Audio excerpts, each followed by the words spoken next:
Halo, kembali lagi bersama saya, Maria Fransina. Saya di sini akan memaparkan atau menjelaskan kembali mengenai giro yang merupakan bagian dari produk-produk perbankan.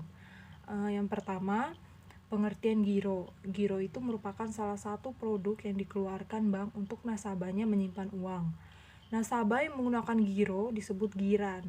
Giran dapat menarik uang yang disimpannya setiap saat dengan cara menggunakan cek, biliet giro, atau dipindah bukuan. Hal ini berbeda dengan tabungan biasa yang pencairannya bisa dilakukan dengan kartu ATM. Namun penggunaan cek dan biliet giro tidak hanya bisa berfungsi untuk menarik uang, tapi juga bisa untuk melakukan pembayaran. Dalam transaksi menggunakan cek dan biliet giro, pembayaran akan diteruskan ke bank tempat nasabah membuka rekening giro tersebut. Dibanding dengan tabungan biasa atau deposito, suku bunga giro terbilang rendah. Terus pembukaan rekening giro di setiap bank memiliki persyaratan dan jumlah minimal setoran yang berbeda-beda. Namun yang jelas, jumlah setoran paling kecil yang diterapkan perbankan sebesar Rp250.000 untuk rekening giro perorangan dan sebesar Rp500.000 untuk rekening giro badan atau perusahaan. Terus selanjutnya adapun manfaat giro, yang pertama itu dapat melakukan transaksi dengan menggunakan cek atau biliet giro. Yang kedua dapat dicairkan kapan saja. Yang ketiga, giran tidak harus membawa uang tunai dalam jumlah banyak.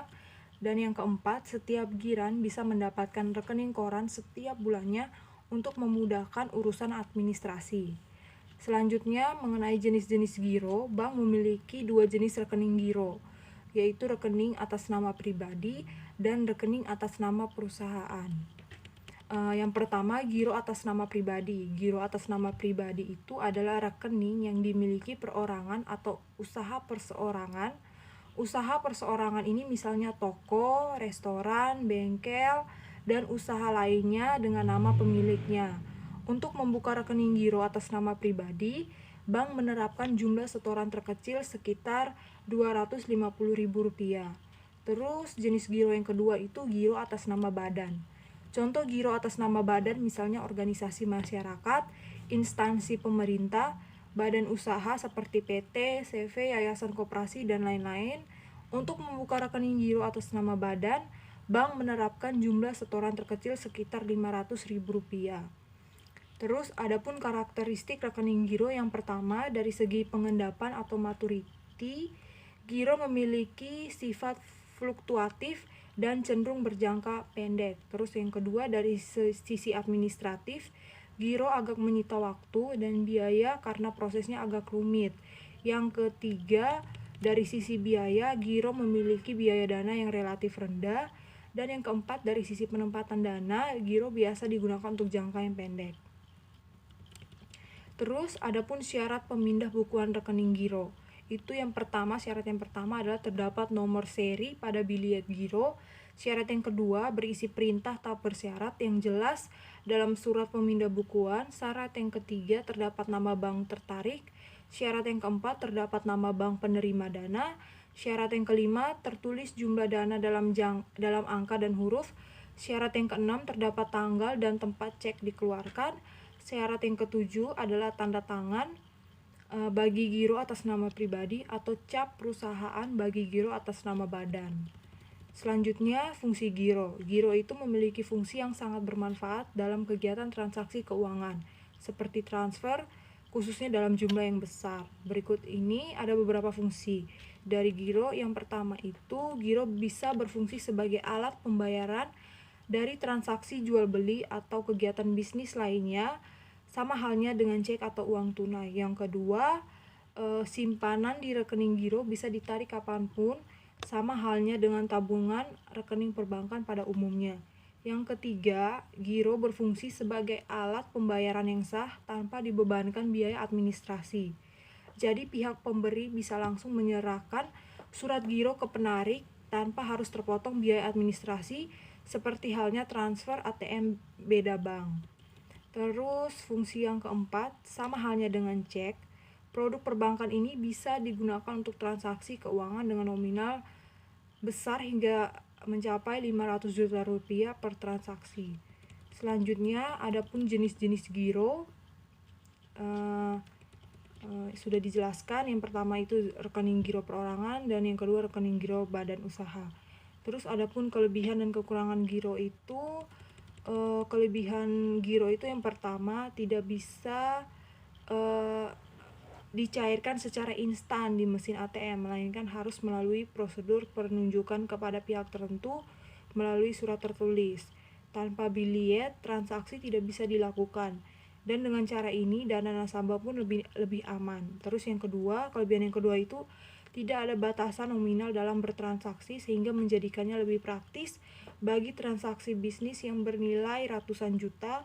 Yang ketiga, transaksi bisa dilakukan kapan saja tanpa memandang jam kerja bank. Yang keempat, proses transaksi bisa dibatalkan kapan saja sesuai permintaan dari nasabah.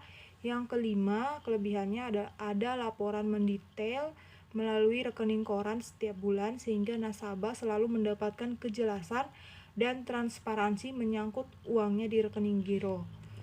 Selain kelebihan, adapun kekurangan dari rekening giro yang pertama itu, bagi penerima giro biasanya penjual tidak bisa langsung menerima hasil penjualan mereka. Pencairan dana milik mereka harus menunggu tanggal efektif giro. Terus kekurangan yang kedua itu, giro memiliki tenggat waktu pencairan, jadi penerima giro atau biliet giro harus selalu rajin mengecek tanggal jatuh tempo. Kekurangan yang ketiga itu karena transaksi harus menggunakan cek atau biliet giro, kemungkinan penipuan dalam bentuk cek atau giro kosong mungkin bisa terjadi. Terus yang keempat, giro tidak dapat dibatalkan. Dalam arti jika biliet sudah dikeluarkan untuk pihak tertentu, maka biliet tidak dapat dibatalkan. Adapun istilah-istilah dalam lembar giro itu, yang pertama ada tanggal terbit giro atau tanggal penarikan dari rekening pemilik akun giro merupakan tanggal giro dibuat. Terus yang kedua, tanggal efektif merupakan tanggal mulai pencairan dana atau penagihan ke bank. Tanggal efektif harus berada dalam masa tenggang biliet giro, yaitu 70 hari sejak tanggal terbit. Yang ketiga, tanggal jatuh tempo adalah tanggal terakhir biliet giro dapat dicairkan. Jika sudah lewat dari tanggal jatuh tempo, maka biliet tidak dapat dicairkan. Terus yang keempat, biliet giro, lembar perintah kepada bank untuk melakukan pemindah sejumlah dana kepada nasabah yang tertera dalam lembar tersebut. Selanjutnya,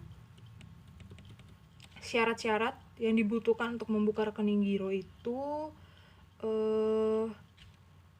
adapun persyaratannya perseorangan berbeda dengan persyaratan bagi badan usaha. Itu yang pertama, perorangan. Dalam membuka rekening giro perorangan ada beberapa syarat yang harus dipenuhi. Yang pertama, fotokopi kartu tanda penduduk, KTP, surat izin mengemudi SIM atau paspor yang masih berlaku. Yang kedua, calon nasabah rekening giro tidak termasuk di daftar hitam Bank Indonesia atau DHBI. Yang ketiga, menyertakan nomor pokok wajib pajak atau NPWP. Yang keempat, harus mengisi dan menandatangani formulir pengajuan giro perorangan ke bank. Yang kelima, siapkan dana sebagai setoran awal dengan nominal yang telah ditetapkan oleh bank. Terus persyaratan untuk badan usaha, bagi perusahaan atau badan usaha, syarat-syarat itu yang pertama, fotokopi KTP, SIM atau paspor pribadi yang masih berlaku. Calon nasabah tidak termasuk di dalam catatan hitam Bank Indonesia. Terus memiliki NPWP, mengisi dan menandatangani formulir pengajuan giro badan usaha ke bank. Terus persyaratan selanjutnya itu siapkan dana sebagai setoran awal dengan nominal angka yang sudah ditentukan oleh bank. Terus selanjutnya harus memiliki surat izin usaha perdagangan atau SIUP. Terus memiliki tanda daftar perusahaan, memiliki surat pengesahan usaha dari Menteri Kehakiman, dan terakhir harus ada surat keterangan domisili atau alamat perusahaan. Adapun cara membuka rekening giro itu yang pertama, mendatangi langsung kantor cabang bank yang dituju. Terus yang kedua, menyampaikan tujuannya ke customer service untuk pembukaan rekening giro. Yang ketiga, mengisi formulir yang telah disediakan oleh pihak bank. Yang keempat, menyerahkan dokumen-dokumen yang disyaratkan. Yang kelima, menyerahkan setoran awal sesuai dengan ketentuan bank. Dan yang terakhir, setelah itu tunggu rekening giro keluar atau jadi. Terus ada cara mencairkan giro itu. Proses pemindahan dana di rekening giro atau pencairan dana bisa dilakukan dengan mendatangi langsung kantor bank pengirim. Setelah tiba, lalu sampaikan tujuan ke pihak bank untuk pencairan giro. Namun, sebelum melakukan pencairan, harus memastikan terlebih dahulu bahwa rekening giro tersebut sah dan telah memenuhi persyaratan. Persyaratan itu yang pertama terdapat nama dan nomor. Terus yang kedua terdapat nama bank tertarik. Yang ketiga tercantum perintah yang jelas dan tanpa syarat buat pemindah bukuan sejumlah dana dari rekening giro. Yang keempat nama dan nomor rekening penerima. Yang kelima tanggal penarikan. Yang keenam tanggal efektif. Yang ketujuh nama penarik. Dan yang kedelapan tanda tangan pihak penarik. Setelah giro diserahkan, pihak bank akan mulai memproses pemindahan dana. Proses pemindahan ini akan memakan waktu, terlebih bila bank tertarik dan penerima berbeda. Terus adapun yang perlu diperhatikan saat menggunakan giro itu, pada saat menggunakan rekening giro ada 4 hal yang harus diperhatikan dengan meminimalkan adanya kesalahan dalam transaksi keuangan. Yang pertama itu yang perlu diperhatikan adalah tenggang waktu penawaran giro adalah 70 hari. Yang kedua, tanggal efektif harus diperhatikan dengan baik, terutama saat rekening giro ditawarkan ke bank. Yang ketiga, jika tanggal efektif tidak ada, maka tanggal penarikan dianggap berlaku sebagai tanggal efektif. Yang keempat, jika ada perubahan atau coretan pada rekening giro, maka perlu ada tanda tangan oleh penerbit sebagai bukti telah diketahui dalam hal ini pihak penerbit adalah bank yang mengeluarkan giro. Sekian mengenai penjelasan atau pemaparan mengenai tentang produk perbankan giro. Terima kasih.